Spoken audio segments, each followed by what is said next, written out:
হিন্দু ভদ্রলোকরা তৈরি করে দিয়েছে যে মুসলমানরা সেপারেটিস্ট, তাদের ভাষা আলাদা, তারা বাঙালি না, তাদেরকে বাঙালি হয়ে উঠতে হবে। যে বাঙালি মুসলমান সে আসলে বাঙালি না, তাকে বাঙালি হয়ে উঠতে হবে। Fight is there. Abul Mansur Ahmed না, জাস্ট রিমেম্বার। এবং বইটার নাম হচ্ছে বাংলাদেশের কালচার। বইটার নাম কিন্তু বাংলাদেশের সংস্কৃতি না। এবং এই বইয়ের মধ্যে আপনি সংস্কৃতি শব্দটা মোস্টলি পাবেন না, একটাও না। কৃষ্টি আছে।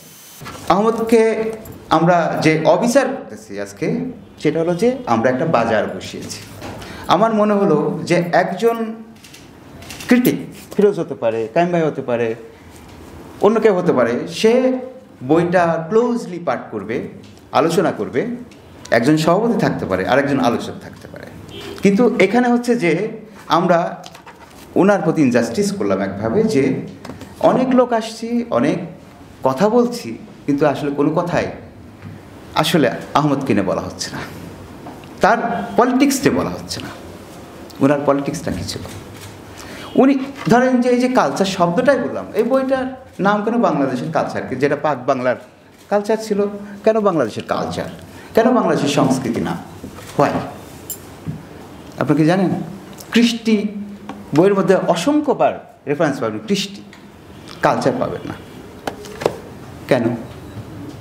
একবারও ভেবেছি আমরা, বইটা তো পাঠ করছি, তাহলে আমি বইটা না কেন ভাবছি না যে এই বইয়ের নাম কালচার কেন, বাংলাদেশের সংস্কৃতি না কেন, বাংলাদেশের কৃষ্টি না কেন? কেন না? Why not? আমরা ভাবি নাই। এবার আমি একটু বলি, কালচার শব্দটার বাংলা যেটা আমরা করেছি সংস্কৃতি, এই সংস্কৃতি আসছে কবে জানেন? এটা হচ্ছে 38 সালে, এটা থ্রু রবীন্দ্রনাথ ঠাকুর। এই শব্দটা কিন্তু আমাদের না, এটা মারাঠি শব্দ। উনি ধরেন যে তাসের দেশ যখন লিখলেন 33 সালে, আপনি দেখবেন যে তাসের দেশে কৃষ্টি ওহে সম্পাদক কি যেন, তাসর দ্বীপের কি যেন সম্পাদক, সেই সম্পাদককে বলে যে তুমি তো অনেক কিছু, তো বলে যে কৃষ্টি কৃষ্টি কৃষ্টি। এটা হচ্ছে 33 সালের ঘটনা। 38 সালের ঘটনা অন্য, যে 33 সালে রবীন্দ্রনাথ ঠাকুর কৃষ্টি কৃষ্টি করে গেল, 38 সালে তার মনে হচ্ছে এই শব্দটা তো অত মিষ্টি না। হ্যাঁ, তখন আবার এখানে একটু এডিট করেছেন উনি। 38 সালে যখন পারফরমেন্স হচ্ছে তাসের দেশ, তাসর দ্বীপের নেতা, শব্দটা তত মিষ্টি লাগছে না। তারপরে সুধীন দত্তকে একটা চিঠি লিখছেন উনি, যে অন্য প্রদেশে সুমিষ্ট শব্দ আছে, যে শব্দ অনেক কাছাকাছি, যে শব্দটা আমরা ব্যবহার করতে পারি। কৃষ্টি তো অত মিষ্টি না। তাসর দ্বীপে আপনি দেখবেন যে কি বললে রাজা বলে, কি বললে কৃষ্টি, শব্দটা তত মিষ্টি না। 40 সালে এসে উনি কালচার শব্দটার বাংলা করলেন হচ্ছে সংস্কৃতি। সংস্কৃতি শব্দটা মারাঠি। আপনি জানেন শিবাজি মারাঠি, রবি ঠাকুর শিবাজিকে নিয়েও একটা বড় কাজ করেছেন। মারাঠিরা কারা? অতি উচ্চ ব্রাহ্মণরা। জাস্ট আমি সব কথাই বলবো, সব আলোচনা সহ। আমি ভাবছিলাম যে কিছুই বলবো না, আমি হয়তো এই বইয়ের টাইটেল নিয়ে কথা বলে চলে যাবো, কারণ হচ্ছে বাজারে কথা বলার দরকার নাই। কিন্তু মনে হচ্ছে যে পরে মনে হলো যে না, আর একটু কথা বলি, কারণ হচ্ছে যে আবুল মনসুর আহমদকে যে পাঠ করা দরকার সেটা এত সহজ না। তার জন্য আরও অনেক কিছু পাঠ করে আপনাকে আসতে হবে। Without that you can't read, you can't understand Abul Mansur Ahmad. Without understanding the whole tradition, whole discourse of arguments, এগুলো আপনি বুঝতেই পারবেন না। এই যে কালচার শব্দটার কথা বললাম, এবার আমি বলেন যে সংস্কৃতি শব্দটা তো আমদানি করে ফেললো, সুধীন দত্তকে লিখলো, এবং রবি ঠাকুর নিজেও আসলে সংস্কৃতি শব্দটা খুব একটা ব্যবহার করে, তার কোনো বইপত্রে আপনি পাবেন না মোস্টলি, কিন্তু কয়েকটা চিঠিপত্র কয়েকটা বই, এবং তারপর অনুসরণ যে নাট্যদল, তারাই কিন্তু এই সংস্কৃতি শব্দটাকে পপুলার করে তুলল। এখন বলেন যে সংস্কৃতির মধ্যে আছেটাকে, সংস্কৃত আছে, সংস্কার আছে। 19 শতকে যে সংস্কার আন্দোলন, সেই সংস্কার আন্দোলনের গল্প হচ্ছে সংস্কৃতি। আবুল মনসুর আহমদ ওখানে থাকেন নাই।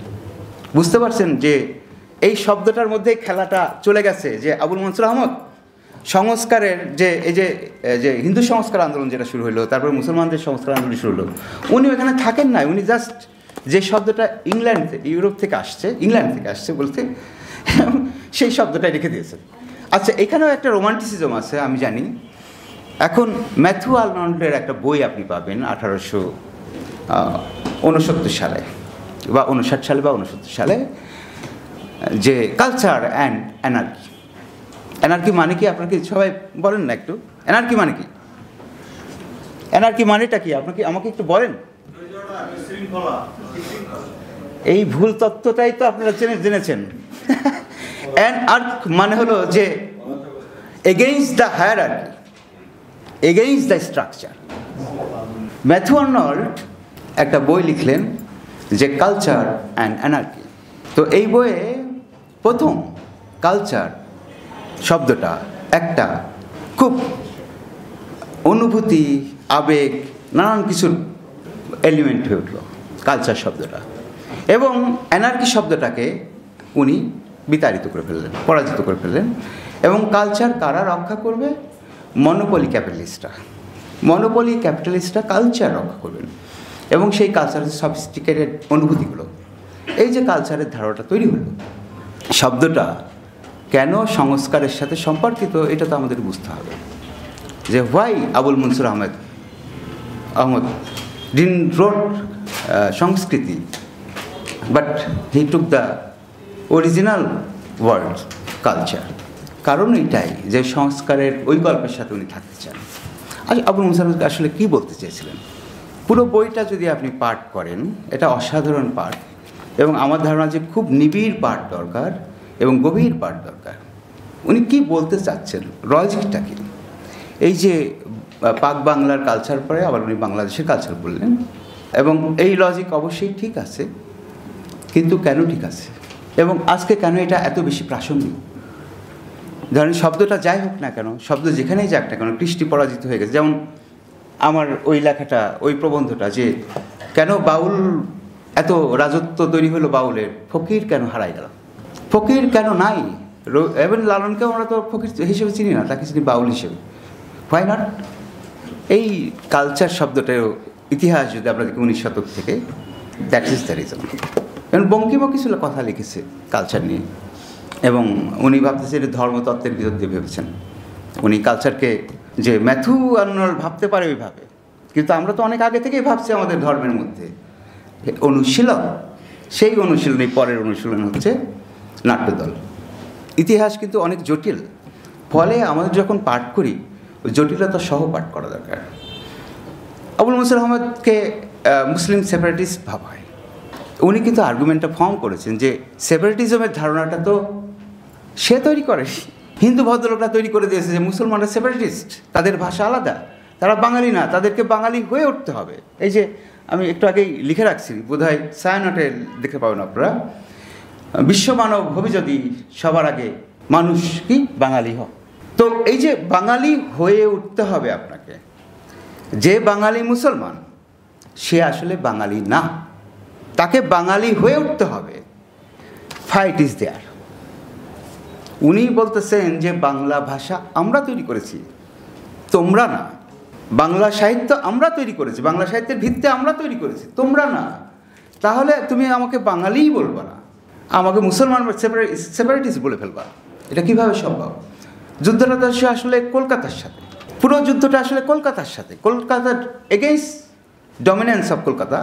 পুরো বইটা আপনি আর্গুমেন্ট ফর্ম খেয়াল করে দেখেন। 19 শতকের যে রেনেসা সোকল্ড, কলকাতার রেনেসা সোকল্ড, তার বিরুদ্ধে আপনি ধরেন যে উনি মোট কি বলেছেন এই বইয়ে, আমি অধ্যায় ধরে না বলি, মোট কি বলেছেন, যদি মোটা দাগের কথা কিছু বলি আমি, উনি আসলে একটা পলিটিক্যাল কমিউনিটির কথা ভেবেছেন।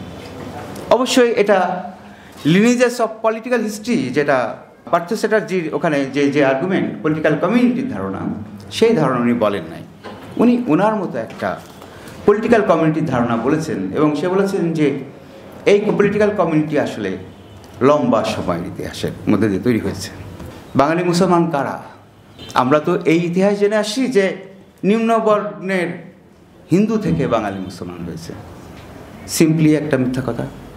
আসলে কারা তারা?